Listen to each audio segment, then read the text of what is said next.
दिल्ली का सत्ता का केंद्र होने की वजह से एक चरित्र रहा है, और वो चरित्र रहा है कि किस तरीके से सत्ता में जो हैं वो सत्ता में बने रहें, सत्ता का और विस्तार हो जाए, सत्ता में और आराम आ जाए, सत्ता कैसे न छिने, जो छीनने का प्रयास कर रहे हैं उनकी रैकेट, जो बचाने का प्रयास कर रहे हैं उनका रैकेट, और इसी सब रैकेट के बीच में इस देश की जनता है जो इस रैकेट से अनभिज्ञ है।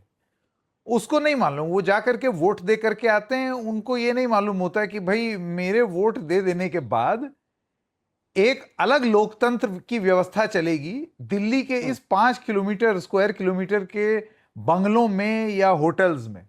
मैं होटल्स की बात कर रहा हूं, जो लोग अभी लुटियन जोन के बंगले प्राप्त जो लोग नहीं हैं, जो साहिब बंगला हैं, साहिब मसनद हैं, जिनको डिस्काउंटेड रेट्स पर बहुत बड़े बड़े कई कई एकड़ के लुटियंस बंगलों मिल गए हैं, थोड़ा बहुत वहां भी होता है, थोड़ा क्या वहीं होता है। अब आप टीएमसी की ये मीटिंग्स देखिए जहां पर ये हृदय परिवर्तन हुआ, ये उन्हीं बंगलों में तो हुआ। शिवसेना का भी जो हुआ वो मुंबई से छिटक करके उसके बाद दिल्ली ही तो आए।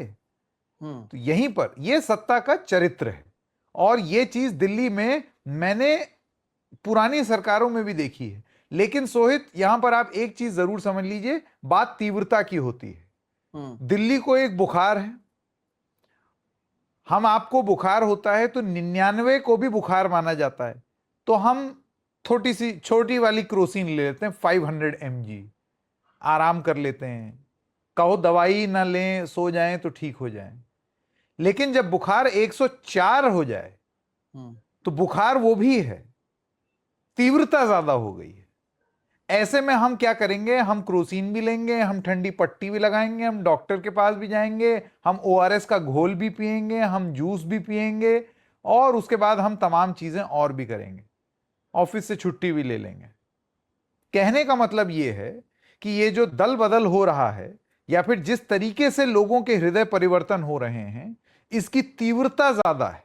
पहले भी होती थी, लेकिन अभी एक साथ सुनियोजित संगठित तरीके से जो दिल्ली की सत्ता में हृदय परिवर्तन हो रहा है लोगों का, आप ये जान लीजिए ये बुखार एकदम से आया हुआ बुखार नहीं, ये बुखार लाया गया बुखार है। इस बुखार के पीछे 2/3 बहुमत जुटाना वो मकसद है।